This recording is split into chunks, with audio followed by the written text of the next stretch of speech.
este día, daremos continuidad al segundo capítulo de nuestra serie llamada El Mesías, Jesucristo, el Rey prometido. La semana pasada íbamos a hacer un recuento muy corto para quienes no pudieron estar. Si alguien no estuvo aquí, te voy a decir en 30 segundos de qué se trató la semana pasada.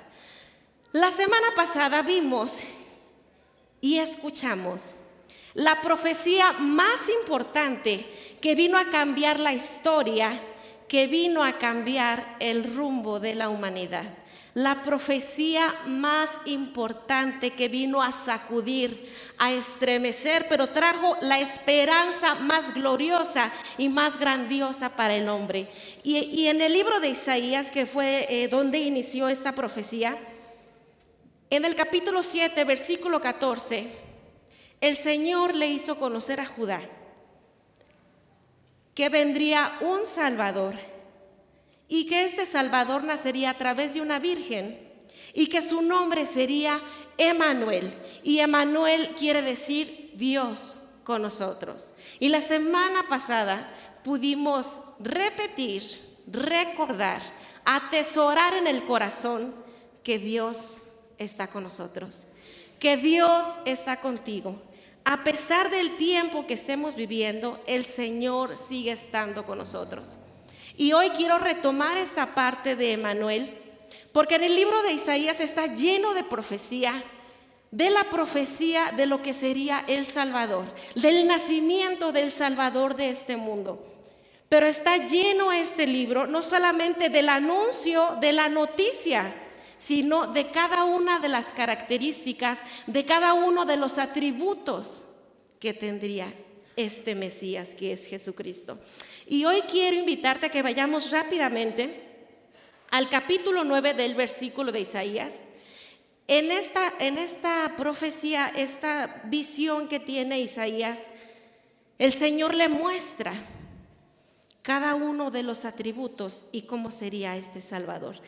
Capítulo 9 de Isaías, versículo 6. Si no traes tu Biblia a la mano, no te preocupes, aquí tenemos las pantallas. Si la tienes en tu teléfono, puedes leerlo. Y dice así Isaías 9:6.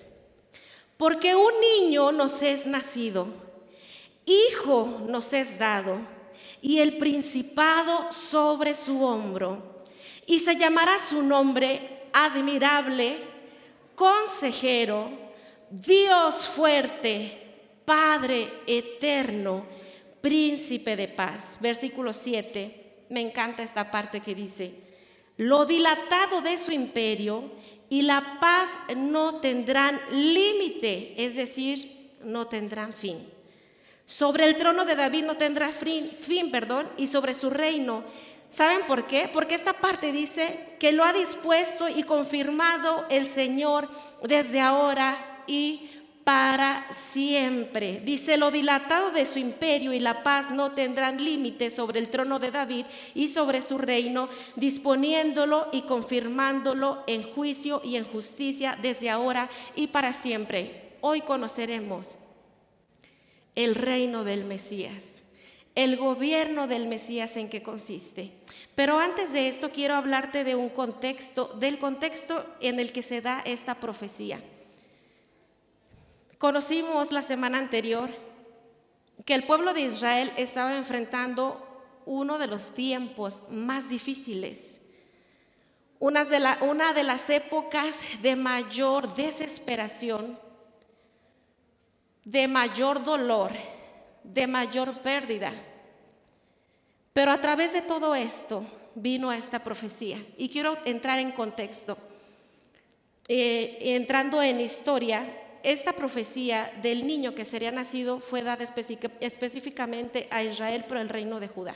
¿En qué se divide esto?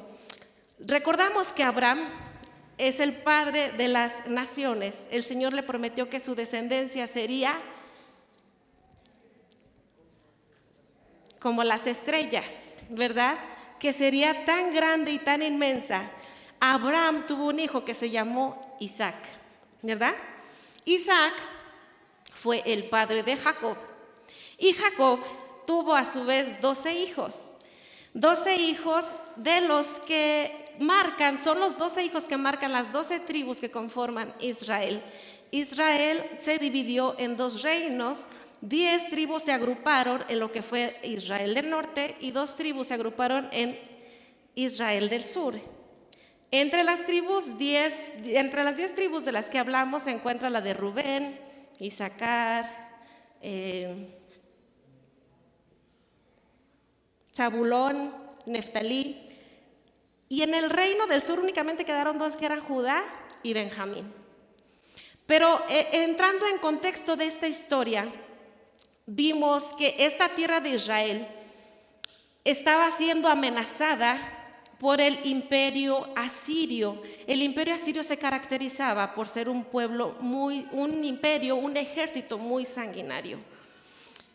Y Asiria venía invadiendo territorios, ganando poder, engrandeciendo, ensanchando su territorio de una manera violenta, a costa de muerte, a costa de sangre, a costa de dolor, a costa de despojar a pueblos, a costa de invadir a como diera lugar.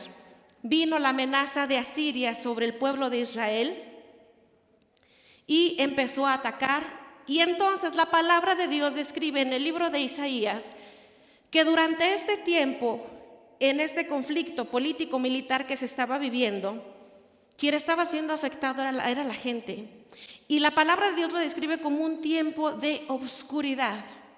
No sé si tú te puedas imaginar en esta mañana, y te voy a invitar a que entremos en esta historia entre una guerra de pueblo o de nación con nación. Quienes se ven afectados son sus habitantes. En una guerra hay muerte, hay desolación, hay aflicción, hay dolor. Hombres eran aniquilados, mujeres eran violentadas, hijos eran apartados de sus padres, había hambre, había enfermedad. Porque donde había muerte, no creo que hayan levantado los cuerpos y decir, bueno, los vamos a llevar a sepultar, ¿verdad? Entonces la descomposición y todo esto que genera provoca enfermedades, ¿verdad? Entonces estaban viviendo el pueblo de Israel un tiempo tan difícil, tan doloroso, lleno de pérdida y lleno de dolor.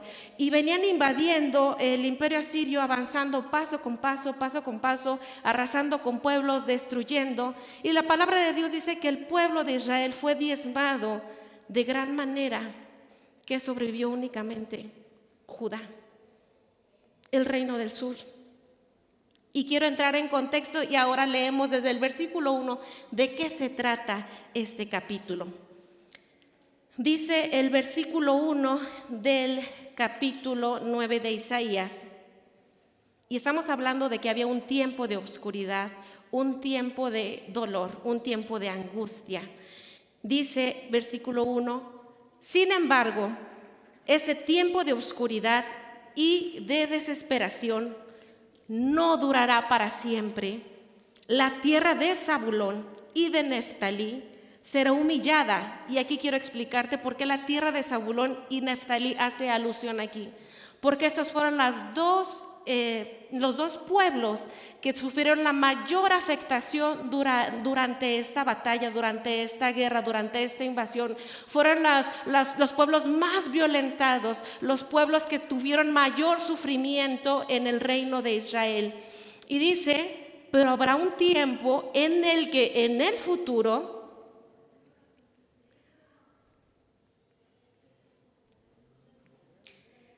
cuando Galilea de los gentiles, que se encuentra junto al camino que va del Jordán al mar, será llena de gloria. Y aquí estamos hablando del futuro, cuando estaría Jesús, el mismo Jesús que estuvo caminando por Galilea. Dice el versículo 2, el pueblo que camina en oscuridad verá una gran luz. Esta era la profecía que estaba dando Isaías en aquel tiempo de dolor, en aquel tiempo de angustia. Dice, el pueblo que camina en oscuridad verá una gran luz. Para aquellos que viven en una tierra de densa oscuridad, brillará una luz. Dice el versículo 3, Harás que crezca la nación de Israel y sus habitantes se alegrarán. Esta profecía estaba siendo dada porque había mucha mortandad en Israel, porque mucha gente había muerto y su población había sido tan reducida que la profecía del Señor daba una esperanza y decía que la nación crecería y sus habitantes se alegrarían. Dice, se alegrarán ante ti como la gente se goza en la cosecha y como los guerreros cuando se dividen el motín. Ahora, en los tiempos actuales, muchos no nos dedicamos a la agricultura, ¿verdad? Creo que nadie prácticamente, a lo mejor son unas pocas personas, pero lo que te quiero traducir en el tiempo actual es, la gente se alegrará ante ti como cuando el trabajador va a recibir su pago quincenal. Es más, que digo en diciembre el pago de la quincena, el aguinaldo y la quincena. ¿A poco no te sientes satisfecho, te sientes contento cuando vas a recibir un pago? ¿No? Wow, no sé si ustedes no se alegran cuando les van a dar un extra, ¿verdad? Así que yo conmino en este momento a que los esposos piensen en sus esposas, las que no trabajan, ¿verdad? Y le traiga esa alegría a su esposa en este tiempo. Dice, así que se alegrarán ante ti como la gente se goza en la cosecha, en los tiempos de pago, en los tiempos de abundancia, y como los guerreros cuando se dividen el botín. En aquel tiempo, hablando de guerras, cuando una batalla terminaba, traía una alegría cuando el pueblo que imperaba o que ganaba la batalla podía recoger las ganancias de la guerra, los botines, y se los repartían, y eso generaba mucha alegría. Entonces, así comparado con esto, Isaías hace alusión a que así sería la alegría que el Señor traería sobre Israel, y estamos hablando de que se encontraba en un tiempo y en una época, en una temporada desolada, en una temporada de dolor. Y dice el versículo 4, a pesar de este tiempo, dice, pues tú quebrantarás el yugo de la esclavitud y levantarás la pesada carga de sus hombros, romperás la vara del opresor, tal como lo hiciste cuando destruiste al ejército de Madián. El ejército de Madián fue destruido, si ustedes recuerdan, cuando vino la batalla de Gedeón con los 300. Esa batalla fue ganada únicamente con 300 personas, pero hubo tal alegría y tal júbilo en el pueblo que Isaías hace una comparación, que el opresor sería destruido, que el yugo será destruido como cuando se libró esa batalla de los 300. Dice el versículo 5, las botas de los guerreros y los uniformes manchados de sangre por la guerra serán quemados, serán combustible para el fuego. Cada que terminaba una batalla, el ejército que ganaba tenía que quemar sus ropas. ¿Y por qué? Porque estaban bañadas en sangre de la guerra, de la lucha que tuvieron, y al final quien demostraba ser el triunfador tenía que quemar sus ropas y con esto demostrar la victoria y demostrar el júbilo.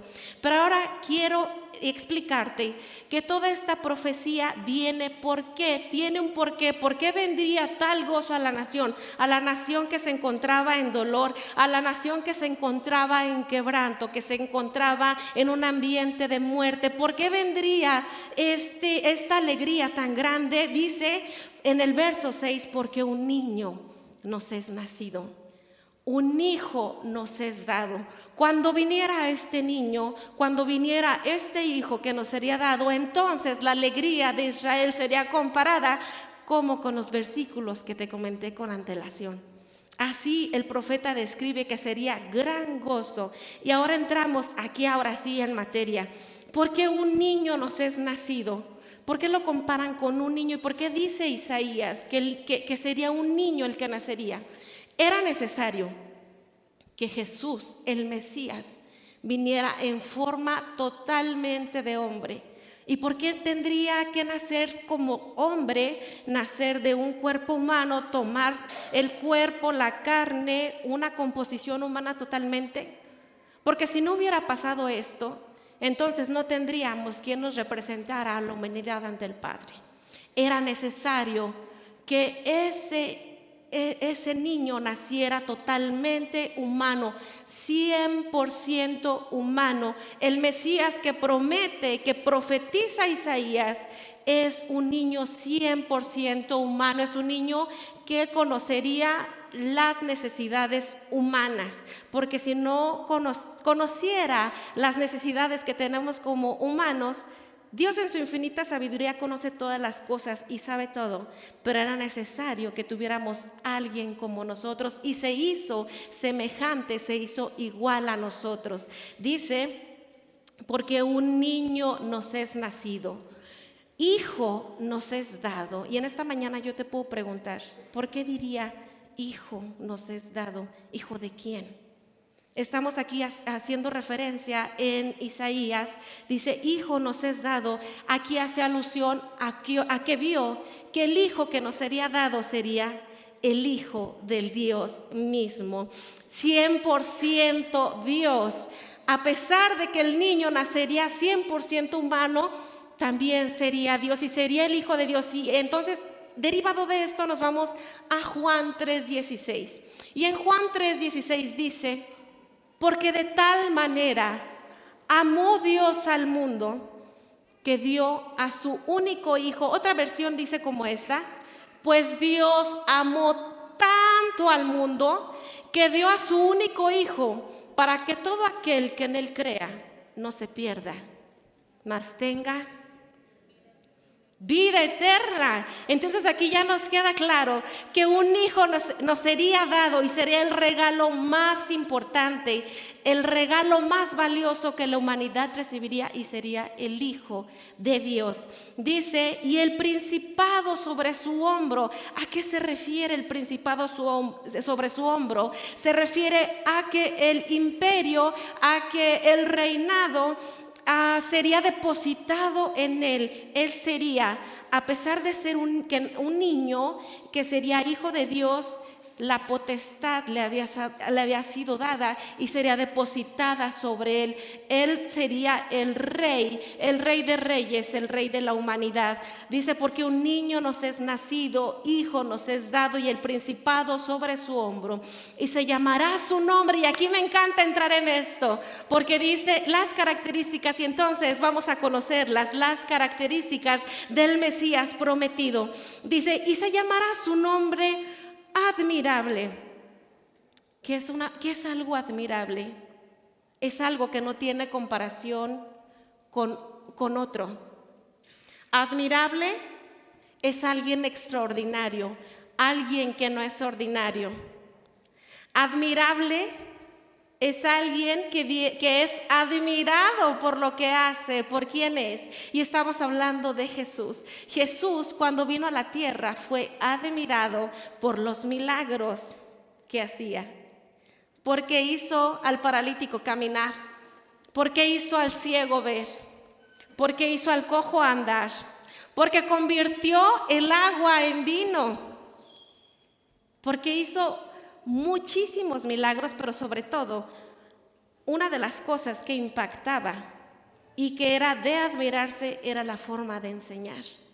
Así que este Mesías que anuncia Isaías sería admirable, su nombre sería admirable, consejero. Consejero, hablando humanamente, hablaríamos de una persona que da consejos, alguien con quien tú puedes recurrir a pedir pues un consejo cuando no sabes qué hacer.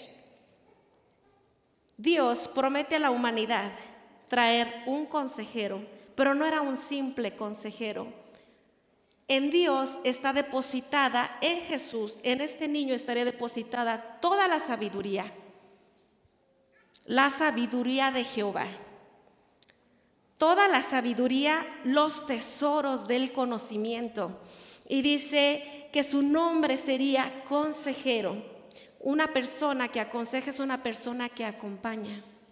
Es una persona a la que tú puedes recurrir o acudir con confianza, porque sabes que el consejo que te dé te va a guiar por un buen camino. Dice Jeremías 29, porque los planes, afirma el Señor, los planes que tengo para ti, o los pensamientos que yo tengo para ti, los deseos que yo tengo para ti, Cristina, para Lupita, para María, Carol, para cada uno de los que estamos aquí, dice, los pensamientos, te dice el Señor, que yo tengo para ti son pensamientos de bien. y no de mal, a fin de que tengas un futuro y una esperanza. Y esto ya lo estaba anunciando el Señor desde que se dio la noticia de que vendría el Salvador. El Señor ya te estaba informando, ya estaba informando al pueblo que vendría un consejero que sabría encaminar tu vida por el camino correcto, guiarte cuando la persona no supiera qué hacer. Vendría este consejero con la mayor sabiduría, con la sabiduría depositada del mismo Dios sobre él. Dice entonces, admirable consejero, Dios fuerte. En la Biblia únicamente esta, ¿cómo le podríamos decir? Definición de Dios fuerte únicamente se utiliza para Dios, ¿verdad? A pesar de que este niño vendría como humano, según se anuncia en la profecía, no dejaría de ser Dios. Se estaba anunciando con la profecía de que este niño sería el mismo Dios el que estaría con nosotros. Dice, y se llamará su nombre Dios fuerte, porque no hay otro como él, Dios todopoderoso. Estábamos hablando, hace un momento cantamos el Shaddai, y el Shaddai fue manifestado a Abraham como el Dios todopoderoso. Pero ese mismo Dios todopoderoso, esa misma deidad sería depositada en el Mesías que vendría, que sería Jesús. Y ese mismo Dios fuerte es el que estaría con nosotros. Y no hay mayor definición para Dios fuerte sino decir que sería el mismo Dios que vendría, que sería este Mesías. Y la siguiente parte dice que otra de sus características se le llamaría también Padre Eterno. Si yo le pregunto aquí a un padre de familia, ¿qué es lo más importante que tienen en su vida? ¿Qué me diría, hermano Lalo? Para usted, ¿qué es lo más importante? Lo que usted atesora y cuida. Su familia.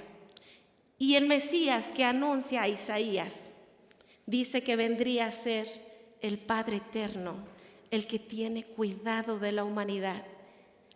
Esta característica de Padre Eterno vendría a asumirla el Mesías, vendría a asumirla Jesús. Y con esto el Señor estaba demostrando que tendría cuidado de la humanidad, cuidado de sus hijos a través de todos los tiempos, en todas las temporadas. Dice Padre Eterno. Y sabemos que lo eterno no tiene fin. No tiene fin. Y la Biblia describe a Dios como el alfa y la omega, el principio y el fin. Solamente el Señor tiene esta característica, solamente Dios es el Padre Eterno. Pero anuncia Isaías que este niño que nacería, el Hijo, el regalo de Dios, sería nuestro Padre Eterno. A pesar de venir como hijo, asumiría este papel de tener cuidado con cada uno de nosotros. El Padre siempre se preocupa porque sus hijos estén bien. Yo creo que no hay ningún padre que pueda decir o pueda sentir o pensar que no quiere lo mejor para sus hijos. Siempre como padres vamos a buscar el bienestar para ellos. ¿Están de acuerdo con esto? ¿O alguien es diferente? ¿O alguien piensa diferente de no tener cuidado con sus hijos? Podríamos decir es un padre desnaturalizado cuando vemos que alguien no tiene cuidado. Pero Dios es el Padre Eterno, el Padre que tiene cuidado de ti. Dice, Príncipe de paz, la característica con la que concluye lo que sería el Mesías. Dice, sería el príncipe de paz. A través del nacimiento del Salvador, del Mesías, de Jesús, trajo reconciliación en la relación con Dios. Trajo la reconciliación entre Dios y la humanidad.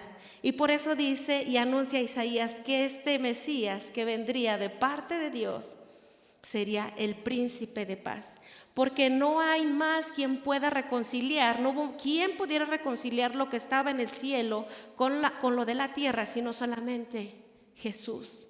Jesús asumiría este papel de venir Él a este mundo, de tomar forma humana sin dejar de lado sus atributos como Dios, pero para Él ser sacrificio por nosotros y traer la reconciliación, lo que el pecado y la maldad habían quebrado en algún momento al principio en la humanidad, el Señor lo traería a restauración a través del príncipe de paz. Y no sé cuántos le dan gracias a Dios por esto, por la esperanza que tenemos en Cristo Jesús. Y ahora sí podemos leerlo de corrido y decir: porque un niño nos es nacido. ¿Me acompañas en la lectura? Porque un niño nos es nacido, hijo nos es dado, y el principado sobre su hombro, y se llamará su nombre admirable, consejero, Dios fuerte, Padre eterno y príncipe de paz. Y el segundo verso, que es el siguiente, dice: y lo dilatado de su imperio, es decir, la extensión del imperio, la extensión del reinado de este Mesías que vendría a traer luz al mundo, no tendrá límite, es decir, no tendrá fin. ¿Y a qué se refiere esto? Cuando hablamos de que Dios es el Padre eterno, de que Dios es el Dios fuerte, el todopoderoso, cuando nos referimos a Él y nos referimos a que vendría como el Mesías, hablamos de que no existe el tiempo ni el espacio en la eternidad del Señor, y únicamente este Mesías no sería para el pueblo de Israel que estaba viviendo en aflicción, sino que vendría a ser una extensión. Su reino sería extendido a todas las naciones, a toda la humanidad. ¿Estamos de acuerdo con esto? Y con esto quiero ser muy enfática cuando hablamos de lo eterno. Cuando habla aquí que su imperio no tendrá fin, su imperio y su reino, el reino del Mesías, no conoce espacio ni conoce tiempo, porque es eterno. Y ese mismo anuncio que vino para el pueblo de Israel es el mismo anuncio que está aquí disponible para ti el día de hoy.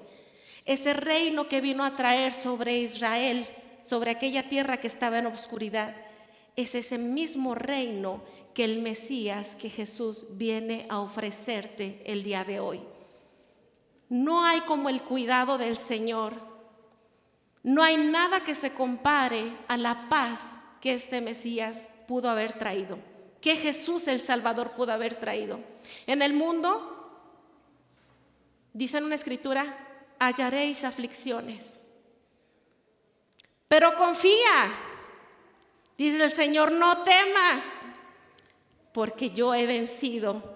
Y ese príncipe de paz que vino a vencer es el mismo príncipe de paz que está contigo el día de hoy. ¿Por qué no levantas una ofrenda de palmas y le exaltamos al Señor? No hay paz que se compare como la paz que el Señor puede dar. Momentáneamente en la vida hay cosas que pudieran traernos paz. Y hablamos de una paz temporal. Por ejemplo, podríamos decir que algo que nos da tranquilidad aquí en Roca Eterna, en el edificio, cuando nos vamos, es que hay una alarma, ¿verdad? Es que hay cámaras y eso nos da tranquilidad. Algo que nos puede dar paz es que tenemos un trabajo, tenemos un ingreso económico, financiero, y eso nos da paz. Podemos hablar de que existen seguros de gastos médicos mayores, existe el seguro social, y estar afiliado a una institución de salud nos da paz. Tener una póliza de seguro nos da paz, ¿verdad? Tener una póliza de vida para el día que uno se llegue a morir, pues te puede dar paz, porque a lo mejor a tus hijos les puedes dejar algo con lo que puedan sobrevivir. En el mundo existen cosas que nos pueden dar una paz momentánea o una paz temporal por ciertos periodos. Pero ¿qué pasa cuando el dinero ya no está? Cuando no tienes un trabajo. La paz que tenías en algún momento se fue, desapareció. ¿Qué pasa cuando las alarmas o cámaras son violentadas y como quiera el ladrón se mete a robar? Y con lo que se metió a llevar el ladrón y con lo que se robó, también se robó tu paz, ¿verdad? A pesar de que puedas tener una póliza de seguro, que puedas estar en un hospital, cualquiera y de cualquier tipo, al momento de que estás enfermo, la paz y la tranquilidad se fue, porque no sabes qué va a pasar. Pero lo que el Señor te ofrece, la paz que ofrece el príncipe de paz, es eterna. Aunque no esté el dinero, la paz del Señor está ahí. ¿Ven? Cuando el reino del Señor lo establecemos en nuestro corazón, aunque no esté el dinero, la paz del Señor prevalece, permanece. Aunque estés en el momento de enfermedad, la paz del Señor permanece, porque sabemos que en Él estamos seguros. Aunque pudiéramos enfrentar una situación de inseguridad, no temerá tu corazón, porque tendrás la seguridad de que el Señor está contigo, y esa paz que te da el Señor es incomparable. A pesar de que las situaciones que podamos enfrentar en la vida cotidiana puedan desaparecer, lo que permanece, lo que sí puede permanecer, es la paz del Señor. Y es esa paz que el Señor vino a anunciarte, vino a ofrecerte desde tiempos antiguos, pero te dice, el día de hoy siguen vigentes. Y me encanta esta escritura, y con esto quiero terminar. Vayamos a Isaías, capítulo 61,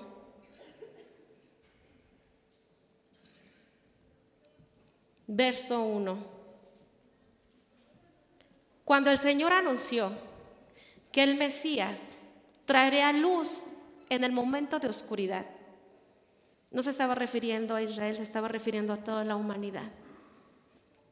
Cuando el Señor dio el anuncio que vendría este Mesías Salvador, no solamente vino a traer la esperanza a Israel, sino que venía a traer esa esperanza a toda la humanidad, a todas las personas que habitamos en la tierra. Esta profecía es una profecía que sobrepasa tiempo, espacio, tiempo y lugar, que sobrepasa todo. Y me encanta esto, porque aquí esta parte que vamos a leer es el objetivo por el que vino el Mesías. Y quiero que pongas mucha atención.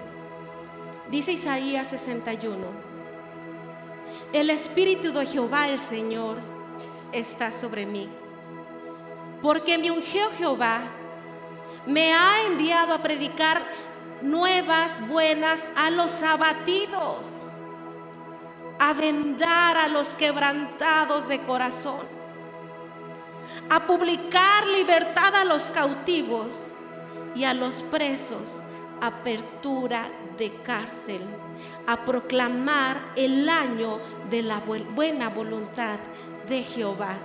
Pero quiero que sepas algo en particular. Cuando esta escritura fue, vaya la redundancia, escrita por Isaías, en Lucas 4:18, Jesús, estando en la sinagoga, dio lectura a esta misma escritura, y la repito: el Espíritu del Señor está sobre mí, por cuanto me ha ungido para dar buenas nuevas a los pobres. Me ha enviado a sanar a los quebrantados de corazón y a pregonar libertad a los cautivos y dar vista a los ciegos. Y una vez que Jesús dio lectura a esto, dijo: la palabra se ha cumplido, se ha dado cumplimiento a la palabra con la venida del Mesías. Y hoy quiero decirte, y hoy quiero recordarte que ese mismo Mesías que fue anunciado en aquellos tiempos en Isaías es el mismo Mesías que te ofrece su reino.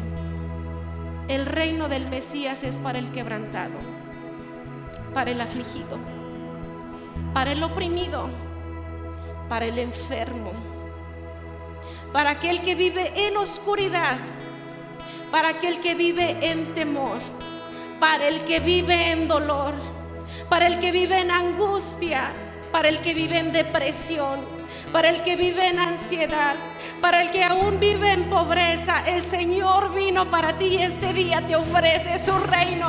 Porque no le das gracias al Señor por la grande obra maravillosa que vino a hacer a través de Cristo Jesús. Porque Cristo Jesús fue el Mesías anunciado. Cristo Jesús es el Mesías que sigue vigente y que su reino está disponible para todo aquel que crea y para todo aquel que acepte y que decida que viva en su corazón.